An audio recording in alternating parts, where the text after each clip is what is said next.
떨어져 하나님이 기뻐하시는 귀한 열매 맺어드리는 더 나누는 교회 모든 성도들이 되게 하여 주시옵소서.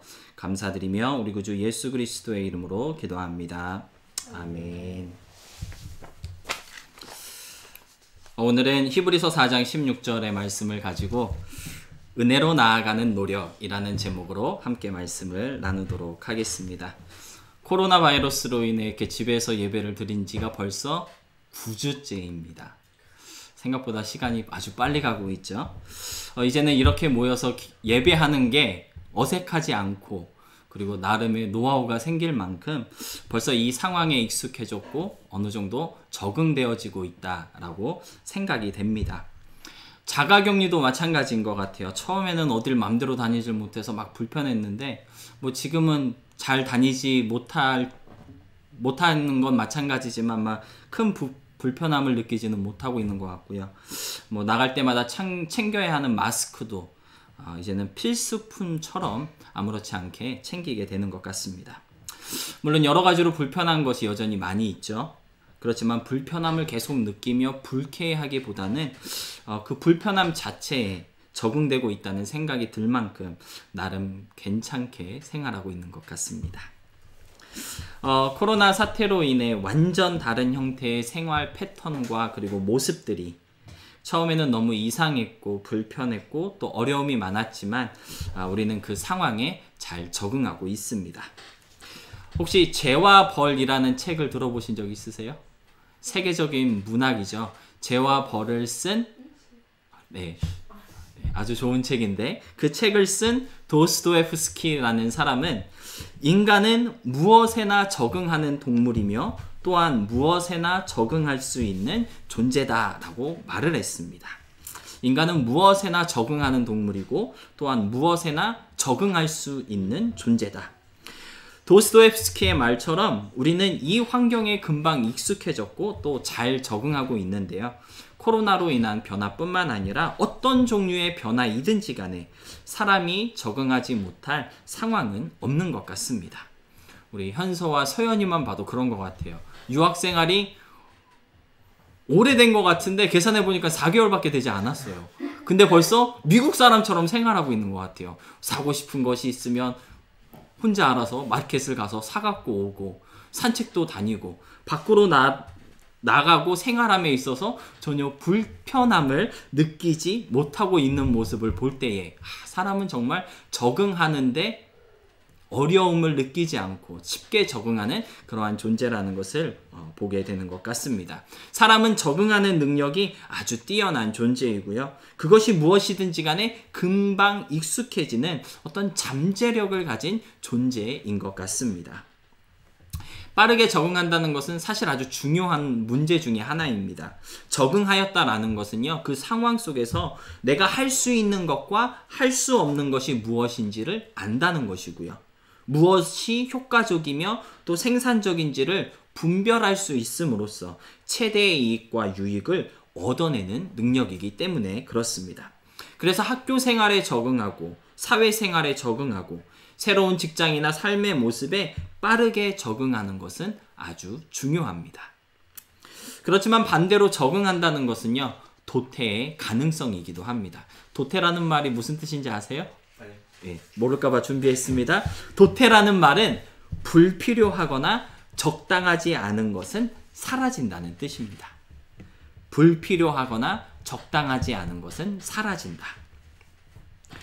코로나로 인해 우리가 이 새로운 삶의 모습에 적응하고 있는데요. 그러한 삶 가운데 적응되어짐과 동시에 우리의 삶 가운데 도태되고 있는 것이 있다라는 거예요. 코로나로 인해 가장 먼저 도태될 것으로 예상되는 것이 한 가지 있다고 하는데 혹시 뭔지 아세요?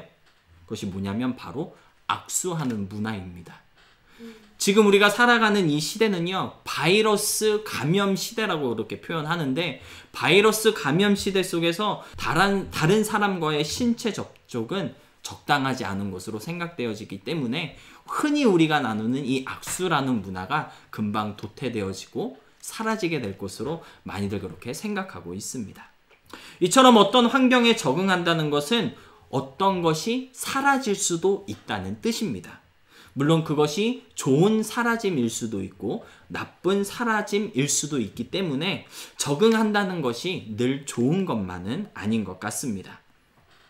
특히나 우리가 신앙생활할 때 이 적응이라는 것은요, 늘 좋은 면만 있지 않습니다. 사실 신앙생활에 잘 적응하게 되면 우리가 기도도 잘하게 되고 찬양도 잘하게 될 수 있습니다. 그렇죠? 벌써 여러분들만 봐도 처음에는 기도하는 게 어색했고 쑥스러웠는데 벌써 기도도 얼마나 잘하고 성경 읽는 것도 얼마나 씩씩하게 잘 읽게 되는지 모릅니다. 그런데 반대로 우리가 신앙생활에 적응하게 되면요, 기쁨과 감사 없이도 그냥 잘하기만 하는 그러한 적응이 될 수도 있습니다.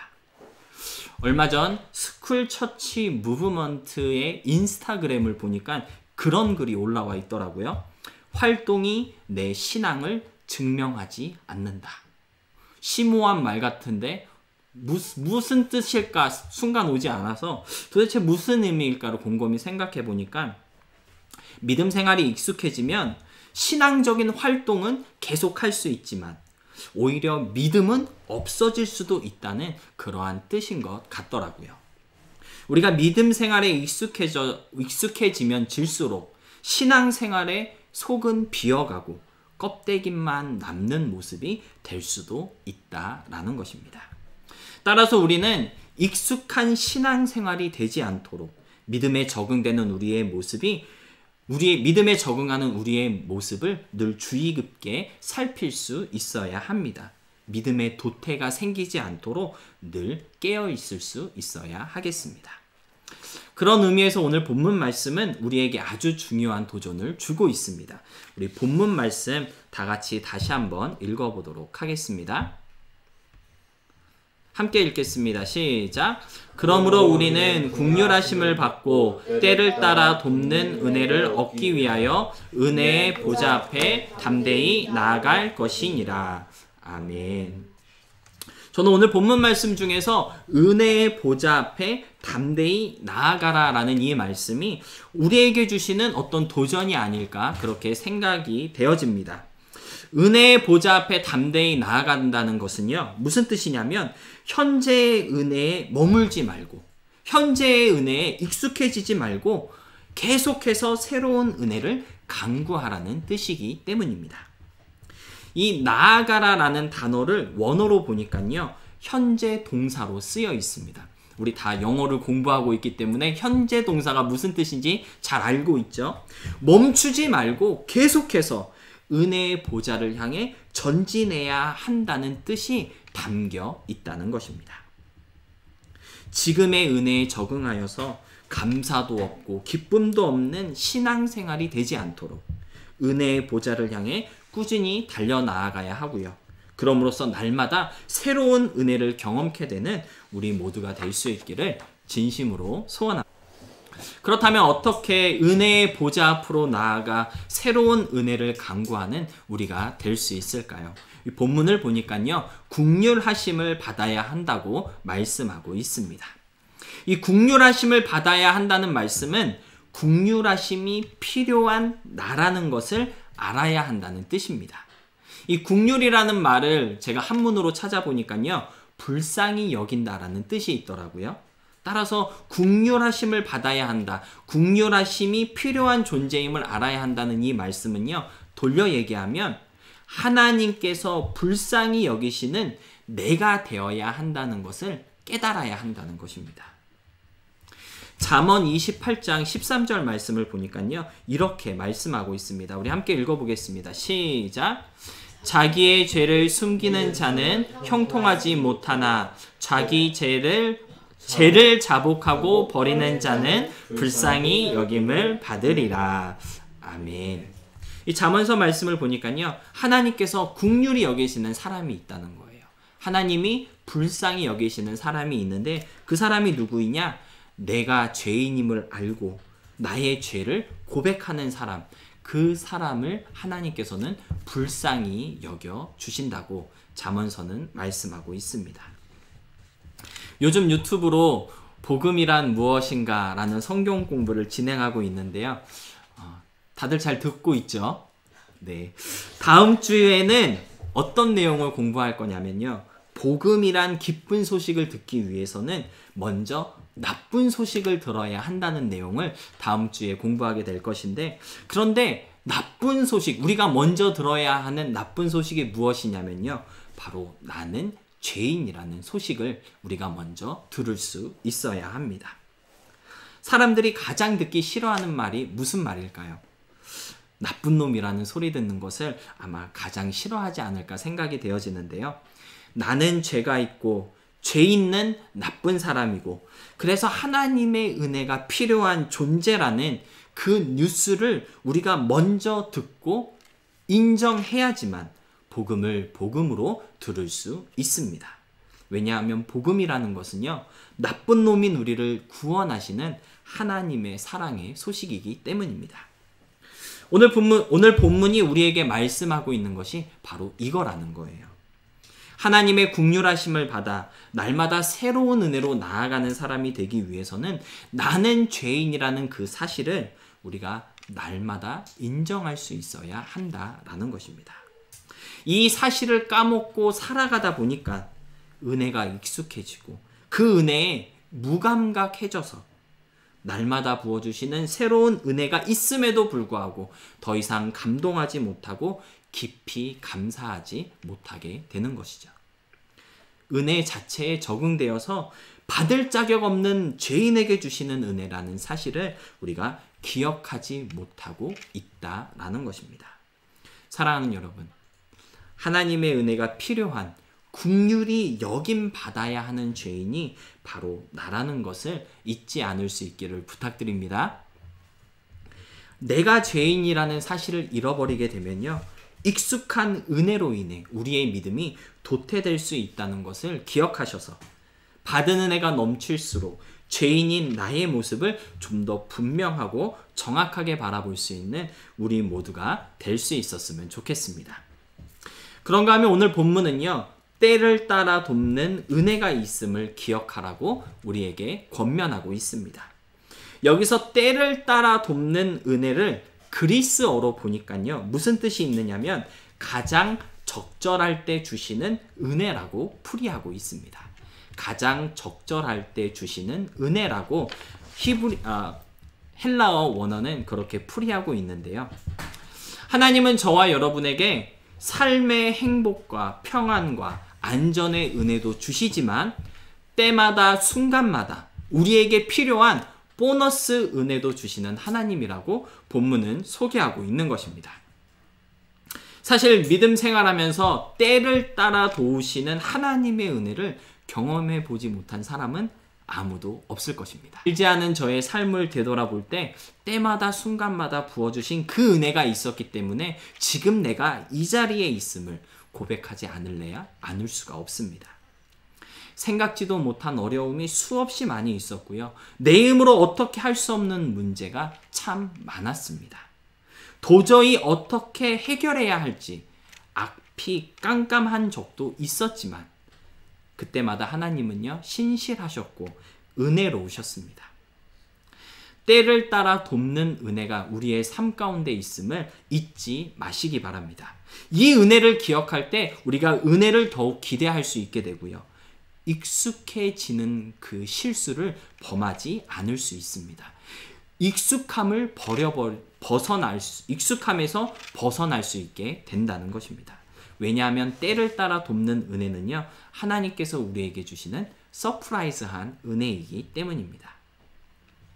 사실 저와 여러분은 우리가 원할 때에 우리가 원하는 방법으로 은혜 주시기를 원하고 있습니다.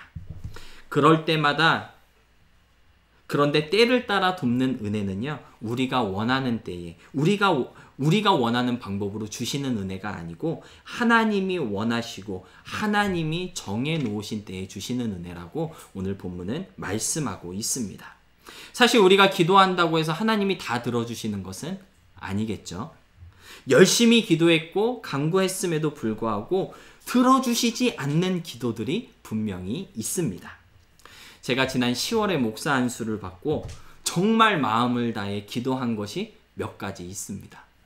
몸이 아픈 청년의 회복을 위해서, 그리고 학교로 고민하는 이에게 분명한 답을 좀 달라고 정말 마음을 다해서 기도를 했는데, 저는 제가 기도를 하면 하나님이 내가 하는 기도를 다 들어주실 줄 알았어요. 그런데 생각보다 제 기도 힘이 없었는지 응답이 쉽게 오지 않는 것을 경험을 했습니다. 그런데 제가 한 가지 착각하고 있는 것이 있었음을 이번 설교를 준비하면서 알게 되었는데요. 바로 내가 원하는 때가 아닌 하나님의 때에 하나님은 은혜를 베푸신다는 것입니다. 기도는요, 하나님의 때가 있음을 알고 믿음으로 견딜 수 있도록 간구하는 것이지, 하나님의 때를 무시하고 내가 원하는 때에 은혜 달라고 기도하는 것이 아니라는 것을 설교를 준비하면서 깨닫게 되었습니다. 때를 따라 돕는요, 하나님의 때에 하나님의 방법으로 주시는 은혜입니다. 생각하는 때가 지금 같아, 지금이다 라고 우리는 그렇게 생각할 수 있을지 모르지만, 가장 적절한 때가 언제인지 하나님이 더 잘 알고 계십니다. 우리 생각에는 이렇게 해주는 것이 가장 좋을 것 같지만, 무엇이 가장 좋고 하나님이 더 잘 알고 계십니다. 예레미야 29장 11절 말씀을 보니까요, 이런 말씀이 있습니다. 읽어보도록 하겠습니다. 시작. 여호와의 말씀이니라. 너희를 향한 나의 생각을 내가 아나니 평안이요 재앙이 아니니라. 너희에게 미래와 희망 것이니라. 아멘. 이 말씀이 의미하는 것이 무엇인가 제가 묵상하는 중에 그런 생각이 들었습니다. 제가 이제 애들이 2명 있잖아요. 애들을 키우다 보면 아이들이 원하는 대로, 아이들이 달라는 대로 다 들어주지 못할 때가 더 많고요. 어떨 때는 말도 안 되는 것으로 고집 부리는 아이들을 혼낼 때도 있습니다. 교만한 말처럼 들릴 수도 있지만, 아이들이 어릴 때에는 무엇이 아이들에게 더 유익한지 부모님이 더 잘 알고 있습니다. 그래서 아이들에게 평안과 기쁨과 행복을 주기 위해서 때로는 아이들이 원할 때에 주지 않고요, 아이들이 원하는 것을 못 줄 때도 있습니다. 때를 따라 주시는 돕는 은혜란 바로 이런 은혜를 말씀하는 것 같습니다. 하나님께서 보실 때 주님이 가장 적절하다고 판단되시고 가장 효과적이라고 생각되시는 때와 방법으로 그렇게 하나님은 우리에게 은혜를 베풀어 주고 계시다는 것입니다. 저와 여러분의 삶 가운데 이러한 하나님의 은혜가 있음을 꼭 좀 기억하시기 바랍니다. 평범하고 익숙한 은혜도 있지만, 이와 같이 적절한 때를 따라 주시는 서프라이즈한 은혜도 있음을 잊지 않음으로써 새로운 은혜 체험의 간증이 넘쳐날 수 있는 우리 모두의 삶이 될 수 있기를 진심으로 소원합니다. 말씀을 정리하겠습니다. 오늘 말씀의 제목이 은혜로 나아가는 노력입니다. 어떤 찬양의 가사를 보니까요, 하나님은 오늘의 또 새로운 은혜를 허락하신다라고 그렇게 찬양하고 있는 것을 볼 수가 있는데요. 은혜에 너무 익숙해져서 새로운 은혜를 새롭게 체험하지 못할 때가 얼마나 많이 있습니까? 혹시 그릿 점수라는 말을 들어보신 적이 있으십니까? 이 그릿 점수라는 것이 무엇이냐면요, 이 그릿이라는 말의 뜻을 보니까 본인이 생각하는 중요한 일을 끝까지 하는 능력을 그릿이라고 그렇게 표현을 하더라고요. 그래서 그 능력이 얼만큼 있느냐를 따지는 것이 그릿 점수라는 것인데, 이 그릿 점수가 높으면 높을수록 자신이 하는 일에서 평소에 내가 하루 삼시세끼 밥 2공기를 먹는다. 그러면 목표를 작게 잡으라는 거예요. 하루 삼시세끼 밥 2공기를 먹는 것이 아니라, 현서야, 하루 한 끼만 내가 밥 2공기를 먹겠다. 이렇게 목표를 작게 잡으라는 거예요. 내가 평소에 물을 많이 마시지 않는다. 그러면 오늘은 물 한 잔을 더 마시겠다. 이러한 작은 목표를 세우라는 것이죠. 운동하는 거 너무 싫잖아요. 맞죠? 체험하고요, 날마다 새로운 은혜를 경험하는 것도 이와 비슷하다고 생각됩니다. 그냥 무작정 하나님 놀랍고 신비한 은혜를 주세요, 그렇게 간구할 것이 아니라 나의 삶 가운데 이미 있는 그 평범한 은혜들을 발견하는 노력이, 작은 노력들이 필요하다라는 것이죠. 그러한 노력들을 통해 은혜 체험의 성취감이 높아지게 되는 것이고요. 그로 인해 더 큰 은혜의 자리로 나아갈 수 있는 은혜의 그릿 점수가 쌓이는 우리의 삶이 될 수 있다라는 것입니다. 은혜로 나아가는 노력은요, 결국 은혜 체험을 향한 우리의 관심